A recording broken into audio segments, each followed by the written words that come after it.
Hi, this is Emerson from StayenGAYged.com, and I have here with me Dr. Ken Hall from the University of Pittsburgh. Hello, Dr. Ken. Can you talk about PrEP with us? Yeah, sure. Just sort of by way of introduction, I'm an associate professor at the University of Pittsburgh, and I'm a specialist in infectious diseases. So I prescribe PrEP.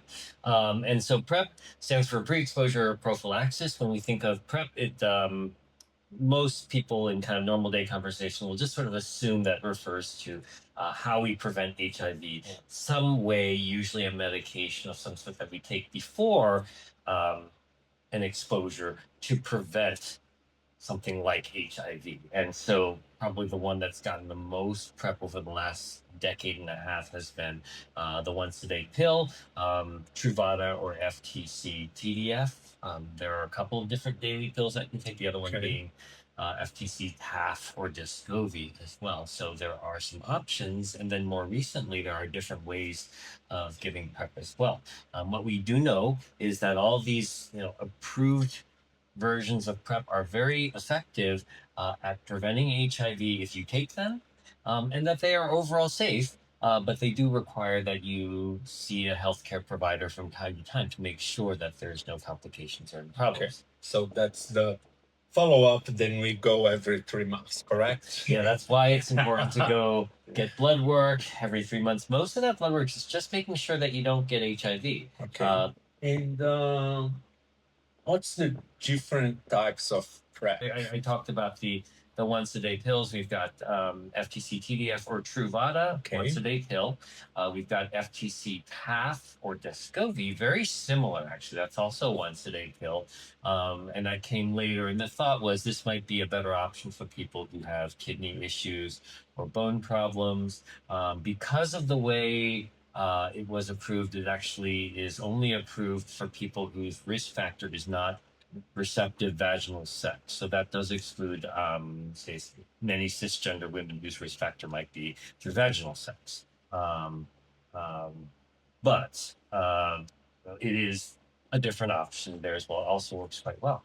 Um, After that came our first long-acting injectable medication, something called Apretude, or also known as cabotegravir, which is an every 2 month injection that's given to prevent HIV. And that came out like kind of early 2020, 2021. And I think for many people, they like that because they don't have to think about taking a pill every day. They just kind of go to the clinic every 2 months, get their shot, and it's done. And that's I think that's been good because it's reached, it's been able to meet the needs of a different group of people, say Okay. folks who are used to or can't take daily pills for whatever reason. And then finally, this year, actually just a couple months ago, the FDA approved lenacapavir, which is which will be known as Yes to Go. I think it sounds like a Chapel Roan song, doesn't it? And that is an every 6 month injectable.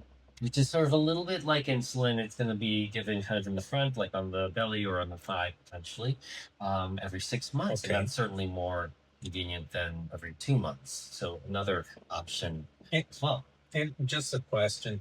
So if I have this every 6 months, uh, my follow up is every 6 months or still the 3 months? We still want it to be every 3 months, Okay. just so because in addition to, even though you're getting the drug every 6 months, there's still things like HIV testing that's Okay. important.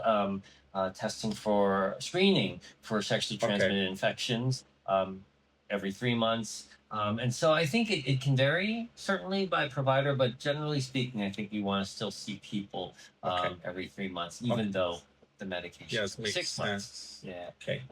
And something new, some new study coming up? Yeah. So yeah, when you're in the field of research, the work never ends. You're always trying to figure out how do we do this even better. There's a study that's coming to Pittsburgh called Expressive, and that Okay. will be looking at a once a month pill that you take by mouth and comparing that to Truvada, essentially. And so this is what's called a phase 3 study. So it's looking Okay. to make sure that this medication works. So far, They've tested it out, in smaller groups of people. It seems to be safe. It seems to get good drug levels. Okay. So for dosing every month, and so now we're kind of doing the study to make sure that this will be effective as PrEP. And so they're going to give people either Truvada or the once a month pill. Okay. And people don't know what they're going to get necessarily. And then to see, to make sure that that one is as good as the other. Or you guys are looking for. Oh yeah, we're volunteers? looking for people. We just opened just at the beginning of September. Okay. So we're at the beginning of this. So it's the way they study is designed. It's very focused on people who have risk for HIV.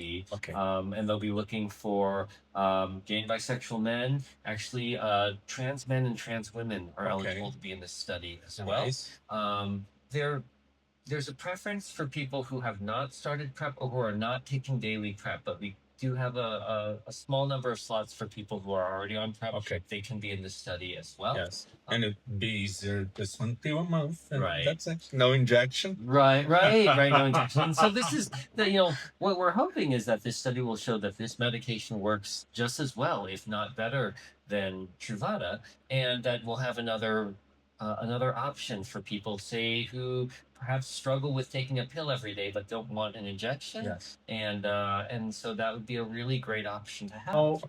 Can you tell us where we can find providers to get PrEP, Right. or even for HIV treatments? So ideally, we would say that, like, yes, your primary care provider should be able to do Okay. PrEP, but we also know that it's a little specialized, and that not every primary care provider is comfortable prescribing PrEP. So there's a lot of community clinics, as well as academic clinics. That's one where I work at, Okay. that provide PrEP. And a really wonderful collaboration of different organizations called AIDS-Free Pittsburgh came together, I think in 2015, to kind of help with a lot of this. And Yes. one of the objectives of AIDS-Free Pittsburgh, and their goal is to try to reduce the number of HIV and AIDS cases to zero, is to educate the community about how they can protect themselves from HIV. So they have a website where you can go and look up, where can I get PrEP? Okay. And that's I think a wonderful resource that's yes. helped kind of our community here in Pittsburgh. Yes. Yeah. And full disclosure, I am one of the co-chairs of AIDS-Free Pittsburgh now, so I don't want to. I want to make sure I put that out there. But this is an organization that I do work for on a volunteer basis. Okay. I do not get paid by this group, but we do it because it brings together some groups doing very important work in this space, and I think Yes, working it together is. is better than working apart. So, Dr. Ken, I really appreciate have you here and Thank you. all your work and to help us with the StayenGAYged.com. Oh, sure, anytime. So thank you so much. Sure. And thank you guys to watch, and we'll see you soon.